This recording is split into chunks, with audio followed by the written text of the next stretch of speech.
Olá, Brunita.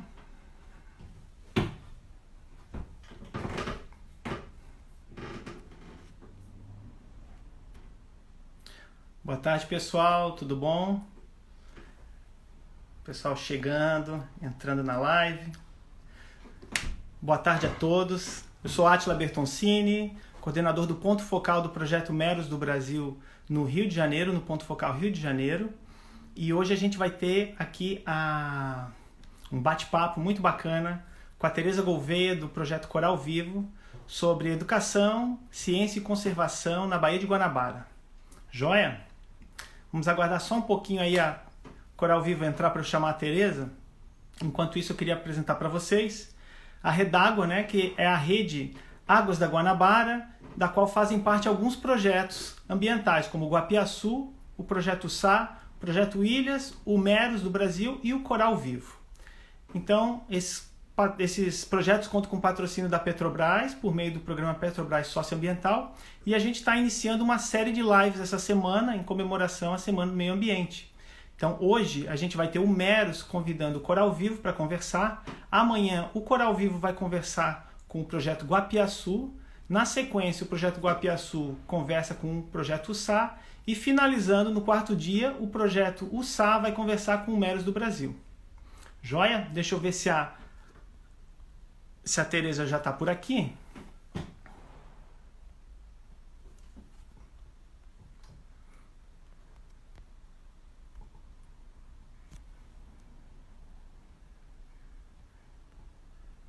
Vamos aguardar ela chegar. O pessoal está ouvindo, o áudio tá bom? Tá tudo bem? A transmissão tá boa? Opa, então tá jóia. E lembrando, né, que essa série de lives dos projetos da rede da Redágua, ela vai ocorrer todos os dias às 15 horas.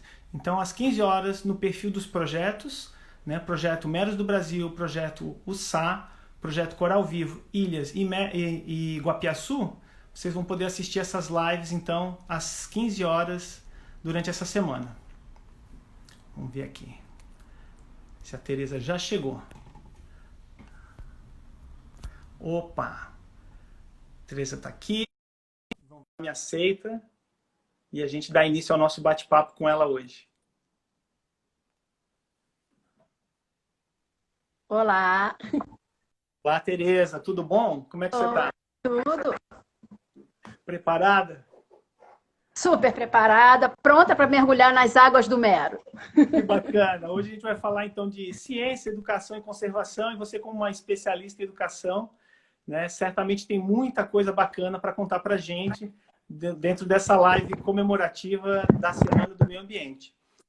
Tereza, você está me ouvindo bem?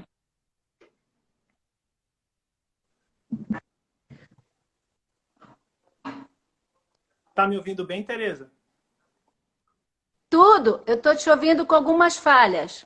Tá bom, eu vou falar mais pausado, então, e se tiver alguma pergunta que você não entender, né, eu repito sem problema nenhum.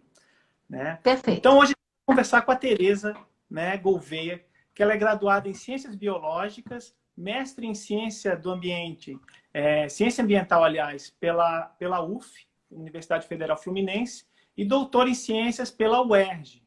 Certo, Tereza? A Tereza é servidora aposentada, público federal, né, e exerceu cargos e funções na Secretaria Especial de Meio Ambiente, a extinta SEMA, né, do Ministério do Interior, o Instituto Brasileiro do Meio Ambiente, o IBAMA também, e o Instituto de Pesquisa Jardim Botânico do Rio de Janeiro. Atualmente, a Tereza ela é pesquisadora colaboradora do Museu Nacional e... Precisou, ele deu um jeito. Tá ouvindo aí, Tereza? Tô ouvindo sim. Ela é pesquisadora colaboradora do Museu Nacional, da UFRJ, e é presidente do Instituto Coral Vivo também. Conselheira do Conselho Regional CRBio 02, né, que pega Rio de Janeiro e Espírito Santo também, e coordenadora de Educação Ambiental e Políticas Públicas do Projeto Coral Vivo. Ela tem uma larga experiência em docência e pesquisa nos campos da educação, conservação e gestão ambiental e acompanhamento e análise de políticas públicas ambientais. Joia, Tereza? Joia. Vamos lá, então. Queria começar fazendo uma pergunta para você. Contar um pouquinho dessa história e dos objetivos do projeto Coral Vivo, né? Como é que ele surgiu, quando que ele surgiu, né? E quais são os locais e atuações do projeto Coral Vivo. Então, o Coral Vivo nasceu, antes de se chamar Coral Vivo, pela iniciativa de dois pesquisadores do Museu Nacional, que hoje, né, continuam.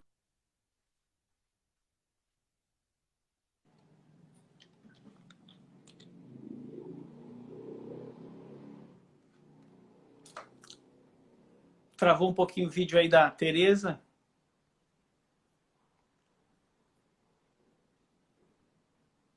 Vamos aguardar um pouquinho, pessoal, ver se a Tereza volta.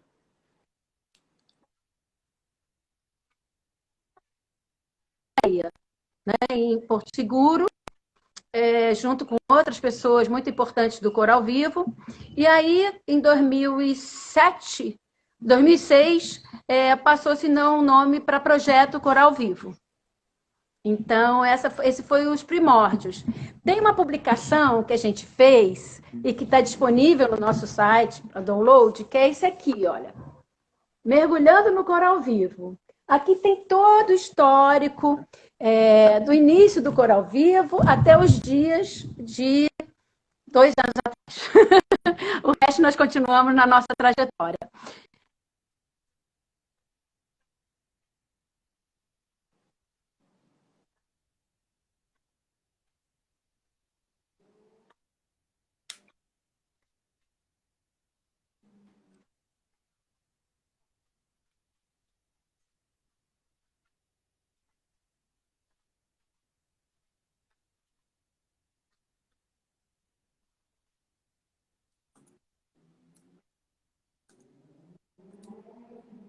Tá travando um pouquinho, Tereza.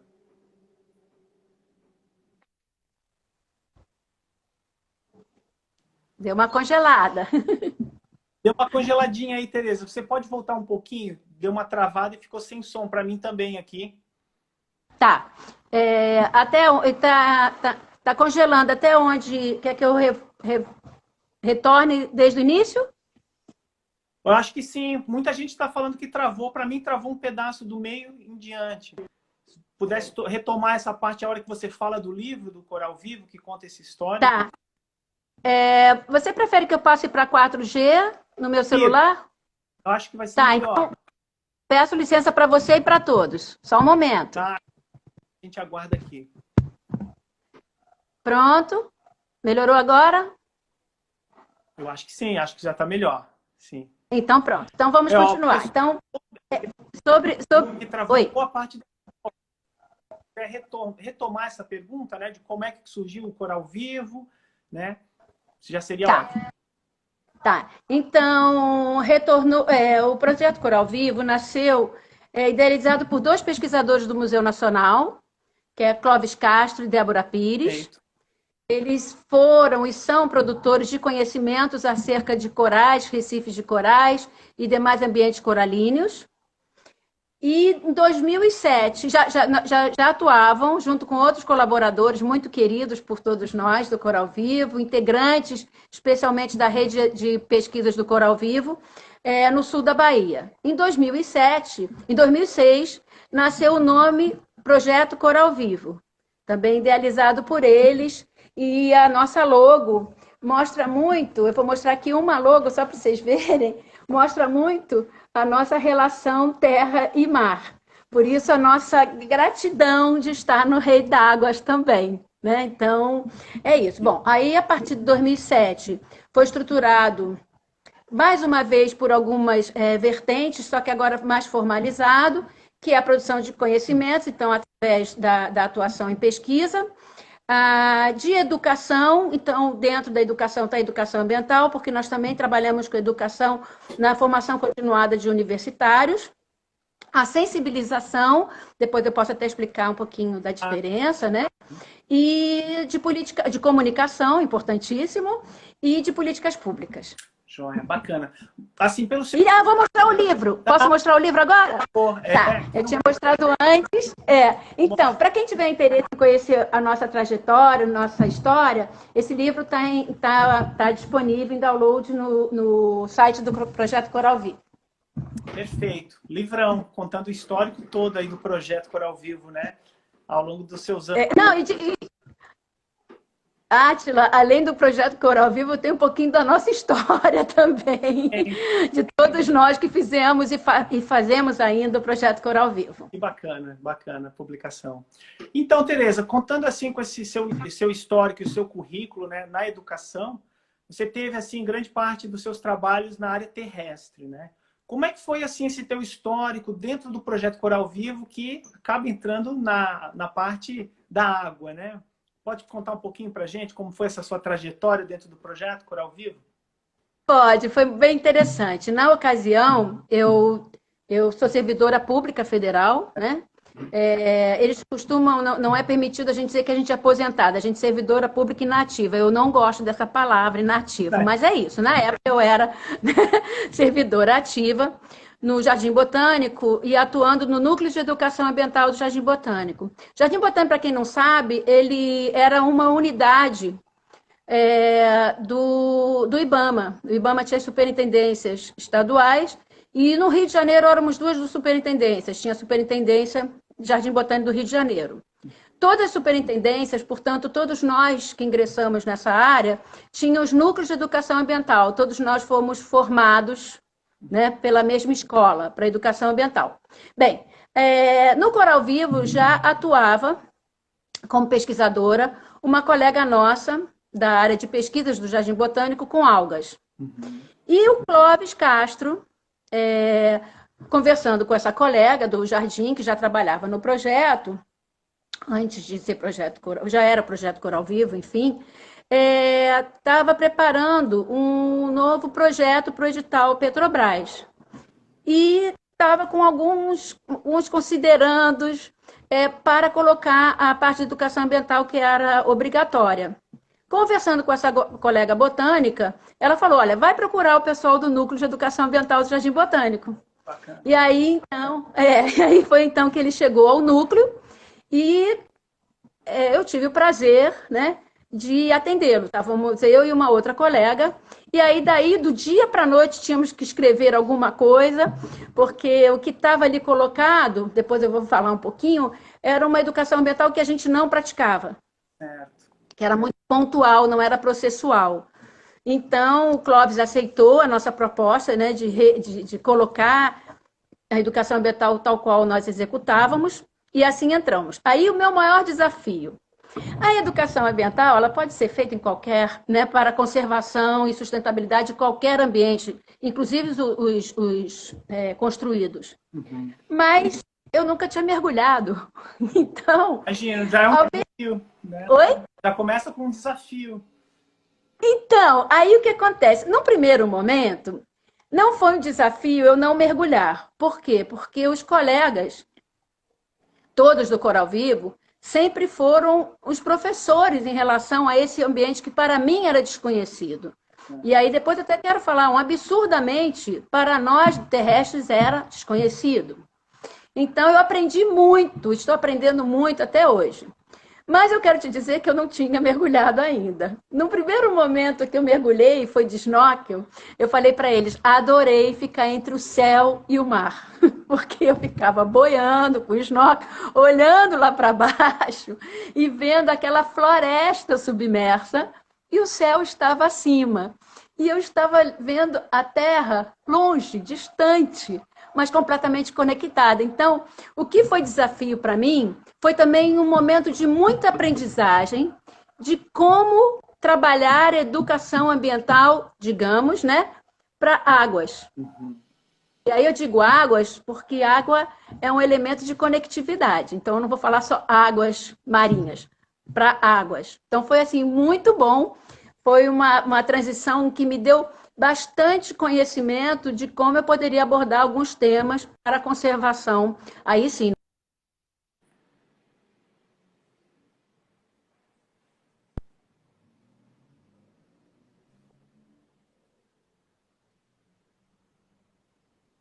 Deu uma travadinha aí, Tereza.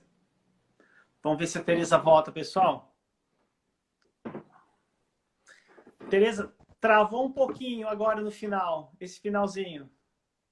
Tá, então eu quero dizer o seguinte: se alguém escutou os desafios, né, que foi colocado, que foi porque eu estava muito com conservação de ambientes terrestres, Sim. eu quero dizer que o mesmo desafio de eu não ter trabalhado até então com ambientes marinhos, também me deu muito elemento para propor, para trabalhar como seria a educação ambiental para a conservação dentro do coral vivo de ambientes coralinos, né, recifes de coral. Então, esse foi a minha finalização.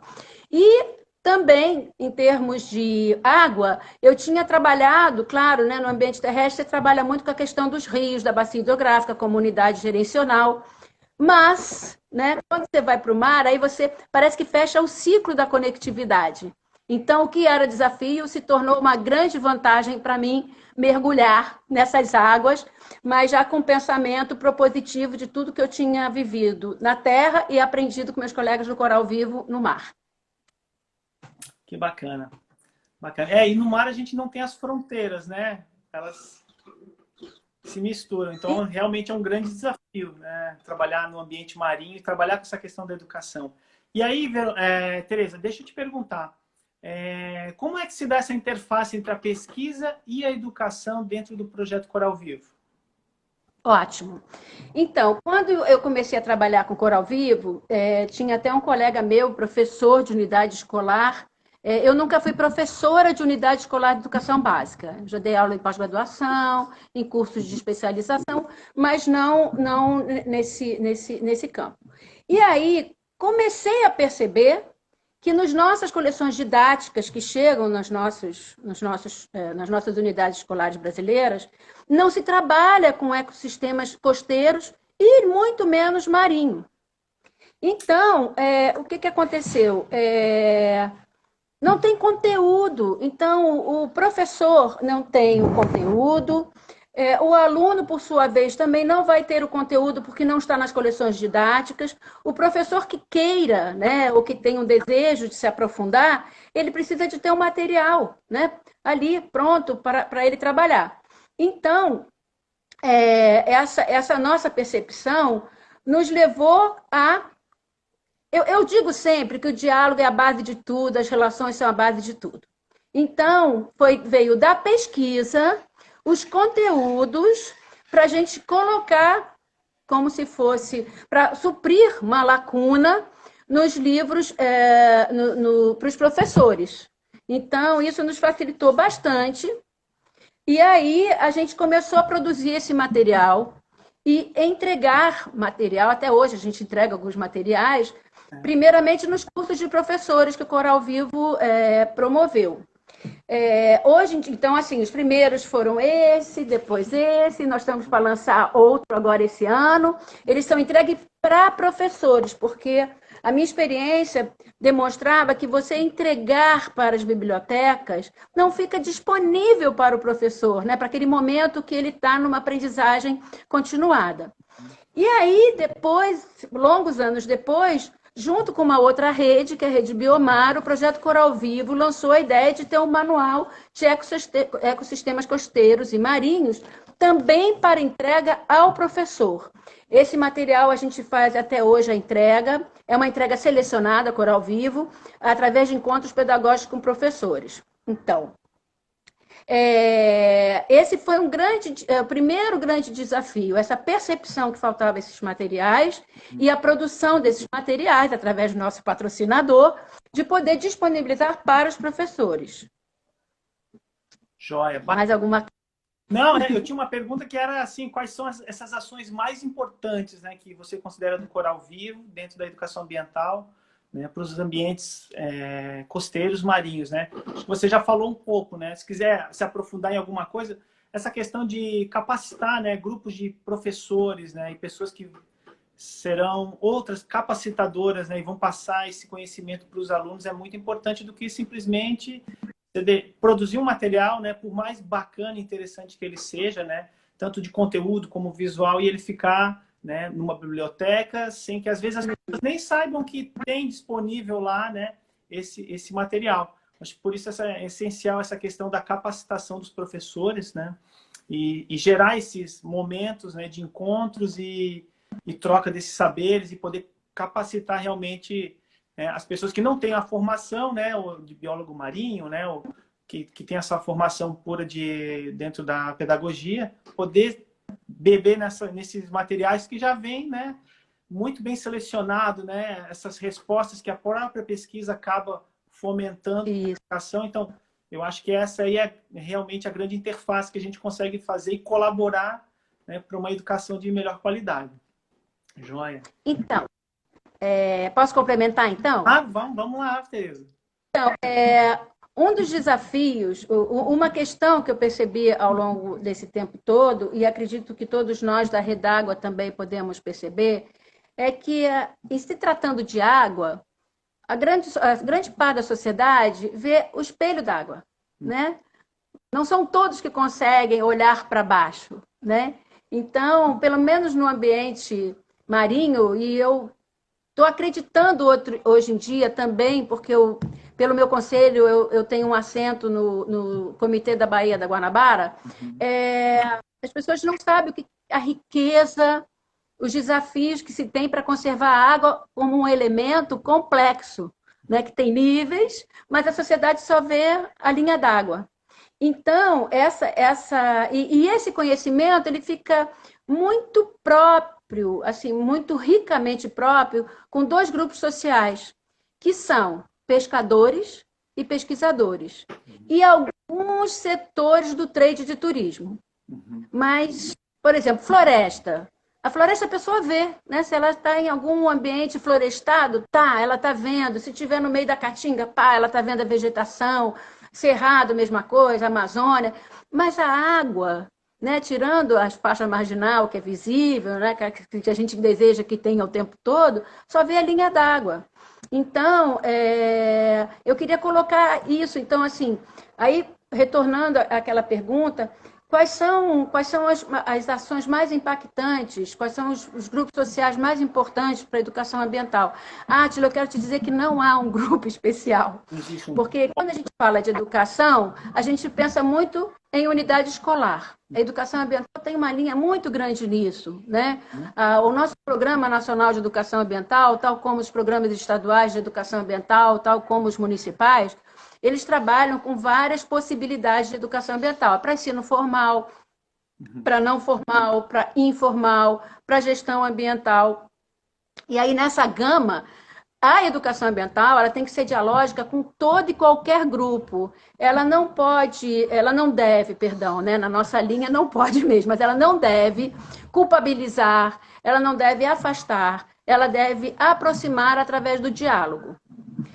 E aí, as outras áreas do Coral Vivo, como eu já mencionei, elas também são dialógicas com a educação ambiental. Acabei de dizer a contribuição, assim, indispensável que a pesquisa deu para suprir esses professores desses conteúdos, né? Tá ali, está neles, é no conhecimento deles. E as outras áreas também se falam. Num processo de educação ambiental, a gente começa, assim, em sensibilizar, mobilizar para educar. Né? E aí é o resto da vida. Eu sempre brinco que a gente foi alfabetizado lá no iniciozinho, a gente não sabia escrever. A gente vem se aprimorando até hoje, no momento alfabetizado, e dali vai. Então, as outras áreas são, assim, indispensáveis. Então, queria só colocar isso, que, assim, quais as ações mais importantes são todas. Agora, elas têm que se falar. O importante é elas se falarem, sabe? Uma equipe. Não existe uma equipe de um setor, existe a equipe. Mas as pessoas vão trazendo seus conhecimentos, as suas propostas, as suas interseções imaginadas e possibilitadas de serem executadas. Joia. E é claro, eu vejo assim que um projeto como o Coral Vivo, já que tem um longo histórico, né? Tem vários pesquisadores que passaram ou permanecem no próprio projeto, toda essa questão de entender a importância da pesquisa, né, e dos outros setores que permeiam o projeto já está muito mais azeitada, né? Então, e inclusive para colaborar e formar redes e a gente poder se ajudar cada vez mais. Pegando esse gancho que você falou, né, Tereza, que as pessoas só veem a linha d'água, né? E a gente percebe muito isso, né? Puxando assim, uma questão muito banal como o lixo, né? Hoje em dia, que a pessoa se incomoda quando ela vê um lixo flutuante, né? Mas Sim. ela não faz ideia do que tem ali por baixo do espelho d'água e que eu que tenho o privilégio de mergulhar e colaborar também com alguns projetos, né, nesse campo da imagem, de trazer essa tradução do que é um organismo, um ambiente, né? A gente vê muita coisa e cada vez mais é um esforço nosso também poder levar esse material e que seja utilizado não só na educação ambiental, mas que sirva para um parâmetro na comunicação, né? Como a gente pode comunicar essa questão do resíduo ou de o que acontece lá embaixo que, de fato, né, as pessoas às vezes não se importam, né? Ou acabam não tendo essa oportunidade de se importar porque simplesmente não conhecem, não veem o que está lá de baixo, né? Então, Átila, você trouxe um elemento assim, importantíssimo. Primeiro, né, parabéns e obrigada por toda a força que você dá junto com as ações do Coral Vivo, né? O Meros, Coral Vivo, os demais parceiros. Parceiros não, agora enredados, né? É isso que fortalece a nossa rede. Mas você trouxe uma questão que eu também reflito muito sobre isso. Pegando o gancho, né, de que grande parte da sociedade não sabe o que está abaixo da linha d'água, a gente tem que focar em questões cotidianas. E uma questão cotidiana que todo mundo sabe o que significa a palavra lixo. Né? Não há membros da sociedade, especialmente urbana e urbana, que não saiba o que é lixo. Podem confundir com resíduo, com rejeito, aí é outra história. E aí, quando essa questão, esse problema veio à tona, apesar de estar submerso também, foi uma jogada, nós conseguimos aproximar a sociedade de um problema ambiental das águas, seja das águas doces ou das águas costeiras e da água costeira e marinha. Porque a palavra lixo é uma palavra sensível à sociedade. Exato. Né? Nós somos uma sociedade que gera resíduos que viram lixo. Então, foi muito legal você trazer essa questão. Deveria ter sido peixe, gostou? Pois é. Deveria ser peixe, que é um alimento saudável, ora abundante, enfim, né? O peixe deveria ter aproximado a sociedade das águas.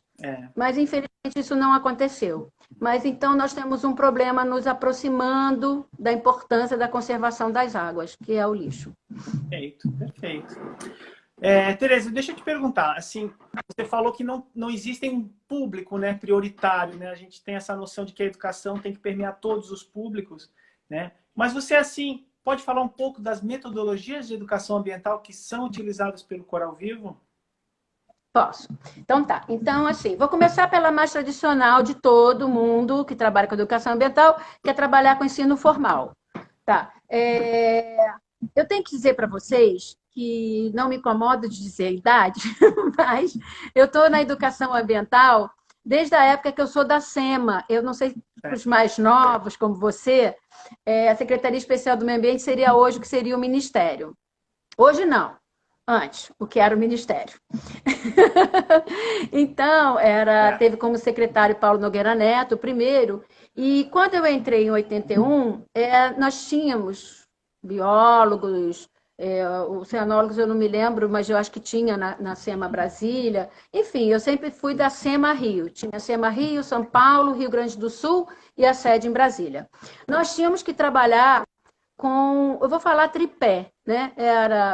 Era o que seria gestão ambiental hoje, o que seria monitoramento hoje, na época era fiscalização, e educação ambiental. Então, eu fui formada mais ou menos, né? Quer dizer, eu fui formada desde então. Então, participei de algumas políticas públicas de educação ambiental. Até pouco tempo, tive a honra de ser chamada pelos colegas para dar uns pitacos na última versão do Programa Nacional de Educação Ambiental. Então, a escola que eu tenho é essa. Então, foi essa escola que eu pude contribuir no Coral Vivo. Tá. E aí, respondendo a sua pergunta, para o ensino formal, qual é a metodologia, eu vou falar qual é a estratégia metodológica. É respeitar os espaços do sistema de ensino. Então, quem fala com o aluno é professor. Essa carreira belíssima. Perfeito. Né? Quem fala com o professor é quem a diretoria ou a entidade gestora, ou a secretaria ou o departamento permite. E nós, da educação ambiental, essa permissão vem desse primeiro diálogo. E aí a gente chega ao professor. Isso não quer dizer que nas ações de sensibilização, nos centros de visitante, nos espaços expositivos, os nossos colegas, aí eu estou botando os nossos colegas, não falem com seus alunos, com os alunos de algum professor. Mas há uma combinação antes, né? A gente sempre deseja que esse momento seja integrador ao currículo, que aquele jovem, ou aquela criança, ou aquele adulto esteja no processo de ensino formal. Então, essa é a nossa estratégia, tá? É o respeito ao sistema de ensino. Para trabalhar com outros públicos, mudam-se as estratégias. Como diretriz, eu posso te falar que são as diretrizes do Programa Nacional de Educação Ambiental. Mas a principal é o princípio do diálogo. E a tentativa de não incorrer no que seria um equívoco, de achar que você sabe o que ele quer, o que você quer que ele escute. Então, para isso, a gente fica mergulhado, vou usar esse termo, um pouquinho para entender o público. Então, quando é para turista, o que se percebeu lá na Bahia nem foi com a minha entrada, já havia essa percepção anterior dos nossos colegas que estão até lá hoje, que o pessoal do trade do turismo gostaria de saber conhecimento tanto sobre os ambientes coralíneos, né? Então, no caso sul da Bahia, os recifes de coral, mas também percebemos uma oportunidade de, apresentando esse conteúdo, apresentando os cuidados que se tem que ter no turismo para mostrar as maravilhas que temos lá. Pronto. E com o pescador, como será? Com certeza vocês sabem falar mais. Com o pescador é completamente dialógico. Não vejo a gente levando conhecimentos novos. O que a gente leva são conhecimentos produzidos pela ciência, portanto, pesquisa, vou colocar ciência, e conjugar com os saberes dos pescadores. Então, a gente da educação ambiental usa esse diferenciamento, né? Exato. Não é que eles não tenham conhecimento ou que a gente não tenha saber, mas é porque conhecimento científico é um termo e saber popular é outro. Claro. Então, é dialogando com esses dois. Pronto, pode falar. Eu imagino, né, Tereza, que você trata com o público de turismo, né? Ele é tão diverso, né? Inclusive em faixas etárias, né? Que Sim. As abordagens são múltiplas, né? E a linguagem e o assunto que você pode abordar, né? Até mesmo passar por um operador turístico, né? Que ele possa, então, de uma certa forma, passar um determinado conhecimento para sensibilizar aquele público que ele quer que venha, desfrute, mas preserve, né? Para que outras pessoas possam também desfrutar daquele ambiente saudável, né? E ela obtenha algum conhecimento sobre aquela experiência que ela tem. E os pescadores, eu concordo plenamente com você, né? A gente chega para aprender muito mais do que ensinar. Isso é sem sombra de dúvida, isso é o que dentro da minha experiência que eu sempre tive, e a gente sempre toma muito cuidado, né? Porque a gente sabe que é um público que está há muito mais tempo ali do que a gente, né? Tem um conhecimento e uma experiência enorme, né? Naquele ambiente ali, então a gente chega com algum pacote de informação, né? Que a gente conseguiu descobrir, né? E é claro, a gente sempre ganha muito mais do que a gente está lá ensinando. É a minha percepção, assim, dentro do que eu já pude trabalhar com os pescadores, né? Isso. Agora, você falou uma coisa legal do turismo. Realmente, a gente tem vários segmentos dentro do trade do turismo, pelo menos eu estou falando da experiência do sul da Bahia. Mas também já temos muita gente pensando nisso, né? Vamos à edição do Conduta Consciente na visitação de áreas protegidas e também, né, um específico para ambientes marinhos, um específico para visitação com conduta consciente para ambientes de recifes de coral. Então, assim, temos muita gente pensando, mas temos que ter, aí voltei para a educação, temos que ver que, assim, Para muitas pessoas, é muito agradável ter esse material, ter tempo para apreciar, seja na leitura, seja no computador. Mas a fala presencial, ela é importante. Então, nós do Coral Vivo, sempre que temos oportunidade, fazemos formação continuada, porque às vezes não é curso de capacitação, é formação continuada. E essa palavra, para nós educadores, é muito forte, porque educação é processo. Então, quando você fala formação continuada, é a mesma coisa que a gente, né? A gente não para de estudar a vida inteira, né? As pessoas que estão, os pescadores, não param de produzir saberes a vida inteira, porque uma ida ao mar é diferente da outra, né? Então, onde tinha um pescado, não tem mais. E por que não tem mais? Enfim, então é uma formação continuada.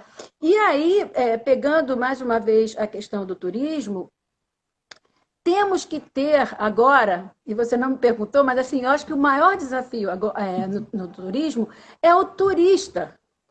É o turista aceitar as limitações benéficas para eles mesmos, porque sem beleza cênica, no mínimo, né, se eles olharem só como as belezas cênicas que nós temos, e aí nos ambientes terrestres e marinhos, não importa, e costeiros, eles não vão ter aquele prazer.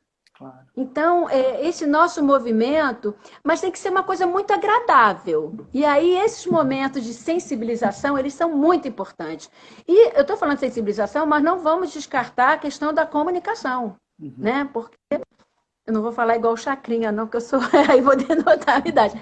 Mas realmente a comunicação, uma comunicação balizada, responsável, que graças a Deus as nossas redes têm, o nosso compromisso com o nosso patrocinador Petrobras, a gente coloca isso. Claro, mas nem precisava, né, pelas equipes de comunicação que todos os projetos têm, é um papel importantíssimo na comunicação, que ele perpassa todas as nossas ações, ele nos fortalece para todo e qualquer público, né, e nos deixa muito felizes, né? Vamos combinar que a gente quer ver o nosso trabalho com frutos colhidos por todos. Bacana. Então vamos lá. Tereza, outra pergunta aqui bacana. Assim, como é que você vê a contribuição da educação ambiental na proteção da Baía de Guanabara e do seu entorno? Né? A Baía de Guanabara está aí cercada por uma metrópole, né? E vários outros municípios, né, que sustentam uma população enorme. Né? Se eu não me engano, está na casa dos 7 milhões de habitantes. Sabe? 7 milhões do Rio de Janeiro, se eu não me engano, todos os municípios chegam a 11 milhões. Né? Como é que você vê essa... Da região metropolitana, né? Região metropolitana toda. Então, bom, lá no meu tempo do IBAMA, a Baía de Guanabara já era um tema recorrente de ações emergenciais. Na época era a FEMA, que era o órgão estadual. Era uma discussão se a poluição maior que ia para a Baía de Guanabara era por esgotamento doméstico ou era pelo industrial. Não se falava tanto das indústrias de naval, né? Se falava muito naquelas indústrias de produção de sardinha. Né? Cara, eu não podia ver sardinha que eu imaginava, ai meu Deus do céu, estamos poluindo a Baía de Guanabara, mas enfim. E, infelizmente, vários programas houveram, inclusive o famoso PDBG, né, Programa de Poluição da Baía de Guanabara, que teve, aliás, eu não participei não, tá? Mas eu conheci o material e conheci colegas que fizeram cursos promovidos na época pelo PDBG para professores, para estar trabalhando educação ambiental focado com Baía de Guanabara. Eu acho que assim, a gente já falou aqui sobre conectividade. A gente já usou a palavra problema, benefício, felicidade, nossa. A Baía de Guanabara, quer dizer, a poluição da Baía de Guanabara. Portanto, a conservação da Baía de Guanabara, que é a meta nossa, né, da Redágua, assim, né, se pudesse colocar num termo só, ela só vai se dar com o esforço de diálogo entre todos os entes. Não tem, por mais que todos nós façamos, enquanto projetos patrocinados, enquanto pesquisadores, educadores, comunicadores, estivermos produzindo conhecimento, esse conhecimento ele tem que ser tratado, dialogado com os entes governamentais. Porque vamos combinar que nós não damos licenças, nós não caçamos licenças ambientais, nós não temos que ser ouvidos. Ainda somos poucos ouvidos quando se fazem os planos diretores dos municípios. E aí eu vejo com o avanço, e por acaso fui parar lá, claro que não foi por acaso, o diálogo com todos os entes que acontecem no Comitê da Bacia Hidrográfica da Baía de Guanabara e seus respectivos subcomitês, que tem a representatividade de todos os entes governamentais e não governamentais. Mas temos que partir para a ação. Eu sempre coloco, eu estou colocando para vocês, assim como Tereza, né? Porque eu não represento lá Coral Vivo, eu tenho muito medo da gente ficar só em plano, porque por planos e projetos a gente já passou muito. Nós da Rede Água, especialmente, né, vocês que estão assim nas pontas, e nós que estamos lá no finalzinho da conectividade, quer dizer, desde o nosso parceiro lá da nascente até o oceano, nós temos que ser ouvidos, porque nós já temos conhecimento produzido. Nós já temos, e é um conhecimento produzido, só para terminar, em cima de realidade, em cima de território, em cima de prática. E isso, se você for pedir amanhã para alguém, eles vão fazer com algumas falhas, com alguns equívocos por causa do tempo. E esse tempo já nos foi dado. E está sendo nos dado. Então, eu vejo assim como um grande desafio. Outro desafio, e aí tem a ver com políticas públicas, que também é minha praia, além das que eu falei, é fomentar o fortalecimento dos entes municipais. Porque é no município que as coisas acontecem. Né? Apesar das águas, né, não terem esse domínio, mas é ali no território. E aí, se pensar em órgão governamental, nesse caso, é fortalecer, acompanhar, né? E aí tem um papel importantíssimo a educação ambiental. Como que está se trabalhando essa questão da conservação de qualidade e quantidade de águas na Baía de Guanabara, né? E de seus contribuintes.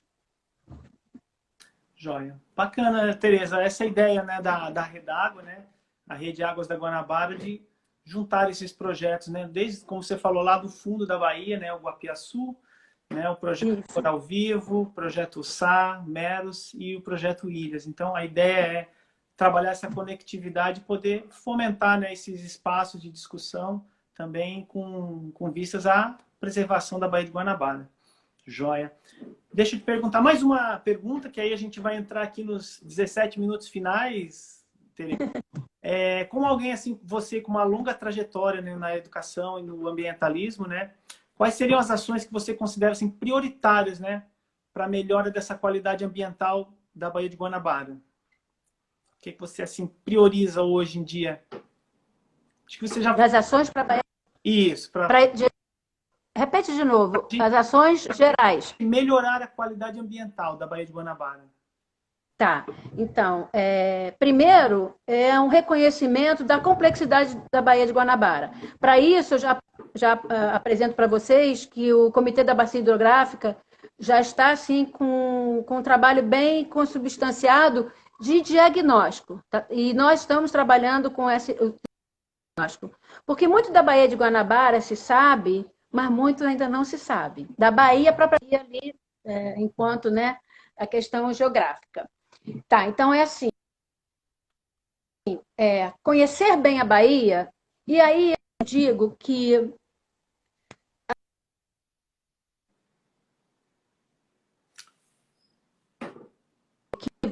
eu não sou expert naquele passado do PDBG, tá? Eu só conheci o material de educação ambiental. Mas não pode focar a poluição dentro da Baía de Guanabara, aquela que a gente atravessa de barco, sabe? Aquela que a gente vai para a região dos lagos, ou vai para não sei para onde, de ver só aquilo ali. Temos que trabalhar, como você falou, lá do fundo até... Bom, se quiser parar na Baía de Guanabara, sim, acho que não tem que parar, porque a conectividade, ela não tem limite, eu gostei da palavra que você botou. As águas não têm, elas não permitem fazer limites. Aliás, muitos ecossistemas terrestres também não, mas as águas não, de jeito nenhum. Então, eu acho que o grande erro, e essa vai ser a minha contribuição, como é que você fala, com essa trajetória aí, de colocar sempre isso no Comitê da Bahia. Vamos parar de olhar a Bahia enquanto só a Bahia, sabe? Para isso se chama bacia hidrográfica. Temos que olhar, ter um olhar mais complexo para aquele ambiente que é importante, que é rico, tem uma importância ambiental, histórica, cultural, né? Então, assim, e para a conservação dos seres vivos, né? E para a permanência dos humanos, que dependem dessa relação, das relações socioambientais com a bacia hidrográfica. Pronto, com a bacia hidrográfica. Baía de Guanabara é uma coisa. Bacia hidrográfica não, nós temos que olhar é a bacia. Esse é um grande desafio, que eu achei, eu te confesso, que não seria mais, porque bacia hidrográfica já foi consagrado como unidade, né, gerencial há muito tempo, né? Há muito tempo, né? E a geografia, acho que trouxe isso, né? As geociências. E aí, Baía de Guanabara, não. Vamos trabalhar com a bacia hidrográfica. Bacana. Tereza, você gostaria de deixar uma mensagem aí para as pessoas nessa Semana do Meio Ambiente? Então, primeiro, uma vez me perguntaram por que era meio ambiente, não era ambiente inteiro. Né? Eu acho que essa pergunta não cabe mais hoje. Não cabe mais. Primeiro, que as pessoas pensem que também é desnecessário falar hoje que o ambiente não é natureza. Natureza somos todos nós. Então, primeiro, que todo mundo é meio ambiente. Se todo mundo é meio ambiente, é fácil entender a minha fala, a sua, de todos os colegas da conservação e dos projetos da Rede d'Água e tantos outros conservacionistas. Se eu conservo, se eu educo para conservação, se eu monitoro para conservação, eu estou monitorando para cada um, para cada pessoa, porque ninguém vive sem ar, ninguém vive sem água, e aí, né, a gente poderia falar das relações, ninguém vive do alimento, enfim, nós somos seres vivos, tais como meros, tais como os corais, tais como os caranguejos, enfim, nós somos seres vivos. Então, o recado que eu deixaria é: o meio não é meu, o meio não é seu, nós somos inteiramente ambiente. Eu sei que ficou meio poético. É por aí. Tá entre tudo, né? A gente não tem como segregar realmente, né, Tereza? E nosso desafio é conseguir juntar esses, né, e fazer esse todo para poder ter uma visão realmente global, entender um pouco mais a fundo os problemas e como eles têm influenciado a gente. Então, é um desafio. Para os nossos últimos 12 minutinhos, vou fazer algumas perguntas que as pessoas postaram aqui. Lembrando que as perguntas que a Tereza não conseguir responder aqui dentro da live, né, que a gente encerra às 4 horas, vão ficar postadas lá no feed do projeto, todas as perguntas, tá ok? Então, lá no início, a Carol perguntou o nome do livro do Coral Vivo. Tereza, você pode repetir? Você tem ele na... Tenho. Mergulhando no Coral Vivo, da série Livros Museu Nacional. João, e a Carol pode entrar em contato com o Coral Vivo, né, para ter uma cópia desse livro. Não, olha, a gente até pode. É um livro grande, pesado, mas se ela tiver urgência em conhecer, ela entra no nosso site, faz o download e aproveita. Vou lá para download o livro. Isso. Agora, se ela tiver interesse em receber um exemplar para doar para a sua biblioteca ou para a biblioteca alguma institucional, mande um e-mail. E aí a gente pode entrar no site, tem Fale Conosco e fala: olha, eu gostaria de ter, e a gente vê como é que a gente faz essa entrega. Tá, joia. Perfeito.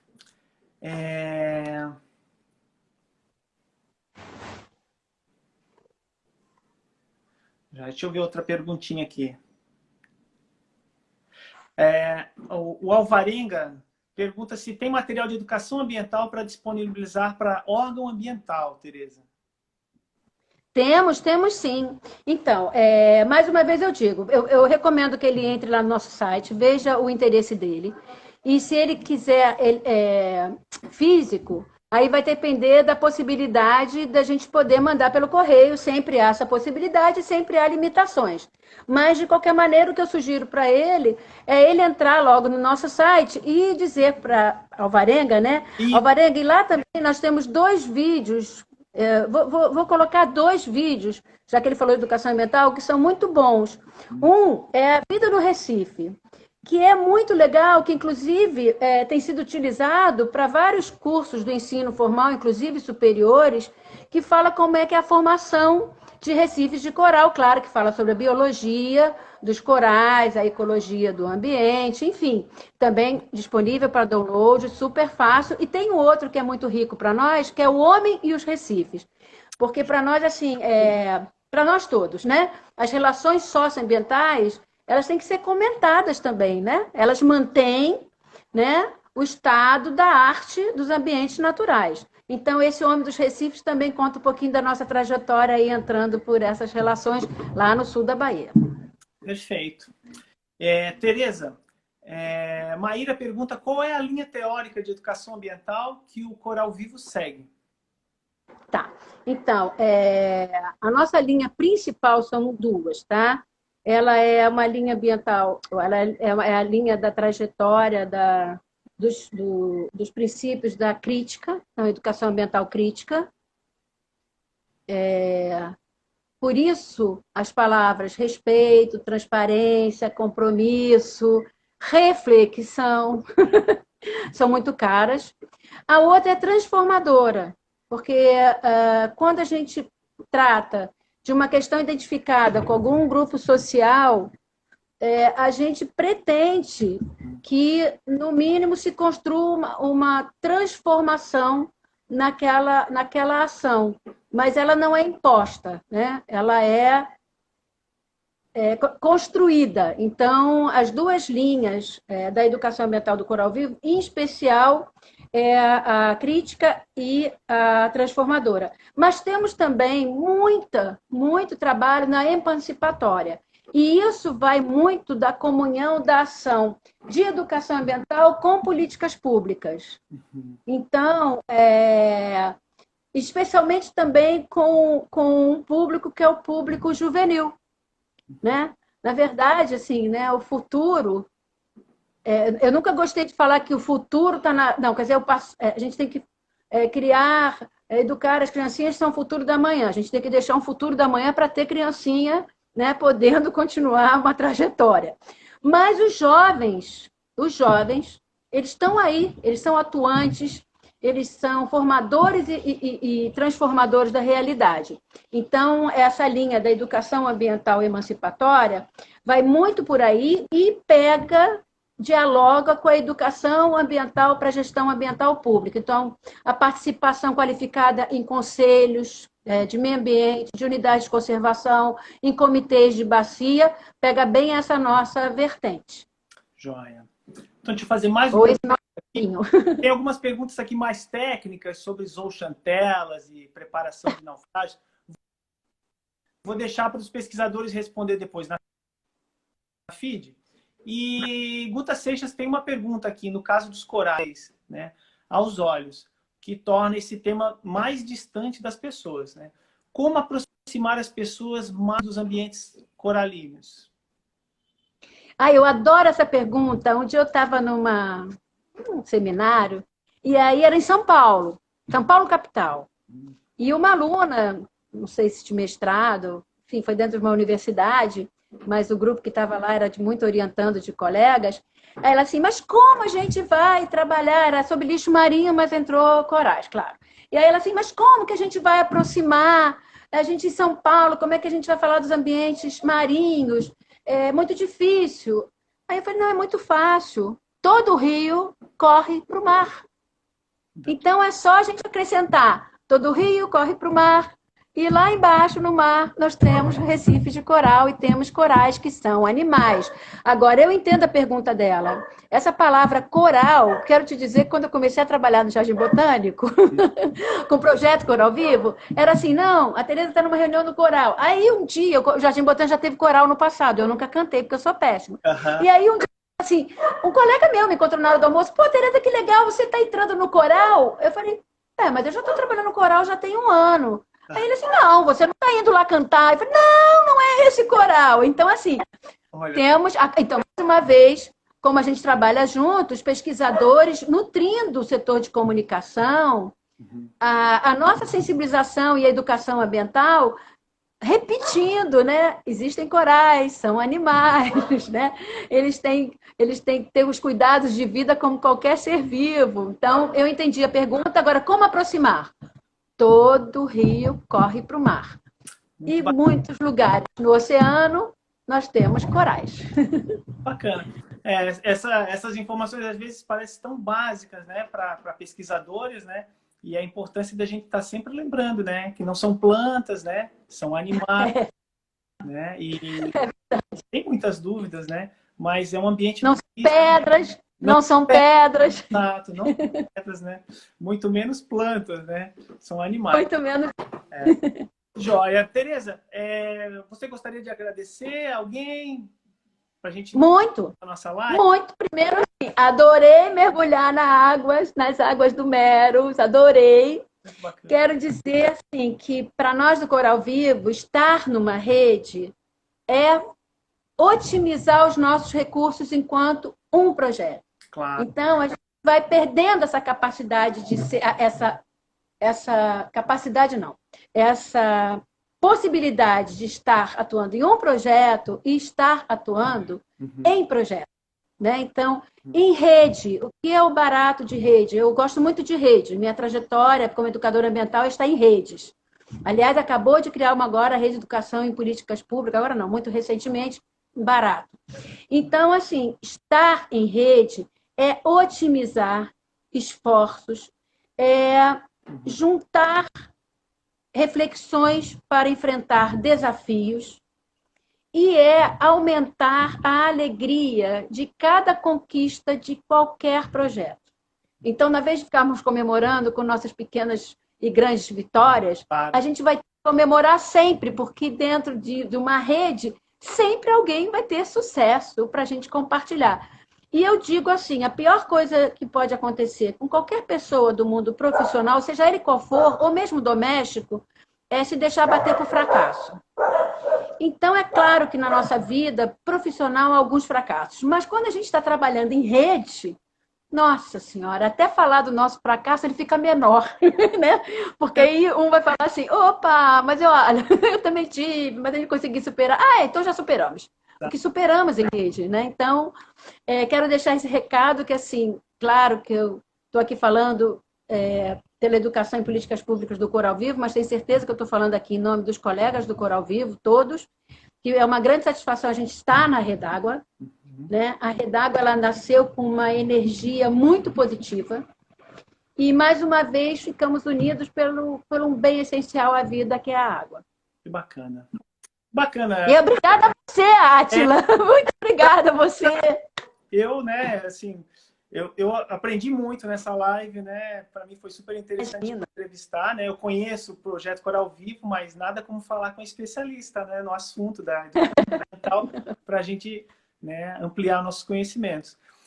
E lembrando, então, né, pessoal, que essa semana é uma semana comemorativa da Semana do Meio Ambiente e os projetos da Redágua, né, Rede Águas da Guanabara, vai, então, promover essas lives todos os dias, né? Hoje, então, o Meros entrevista o Coral Vivo, amanhã, Coral Vivo entrevista o Guapiaçu, na sequência, o Guapiaçu vai entrevistar o Caranguejo Sá, né? E o Projeto Sá vai, no último dia, entrevistar o Projeto Meros.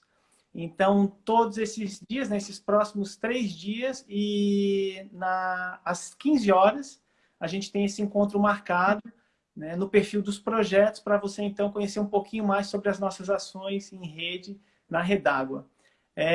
Gostaria de agradecer a todos também que estiveram aqui, passaram pela nossa live, contribuíram com perguntas. As respostas que a gente não deu aqui, a gente vai colocar lá no feed do projeto. Vocês fiquem à vontade para visitar depois. E, na sequência, também, o vídeo fica disponível no IGTV, né, do Projeto Meros do Brasil. E eu acho que seria isso. Né? Agradecer, então, a Petrobras, que é a nossa patrocinadora. Né? Somos apoiados, patrocinados através do programa Petrobras Socioambiental. e espero contar aí com a presença de vocês ao longo dessa semana, que é uma semana de comemorações. Ah, e eu quero agradecer a todo mundo que ficou conosco, né, Átila? Você já agradeceu, eu também quero agradecer em meu nome. Foi muito bom, foi maravilhoso. E é isso que você falou, comemorar o meio ambiente, porque a gente tem o que comemorar, a gente tem muita coisa para comemorar, mas também temos muita reflexão para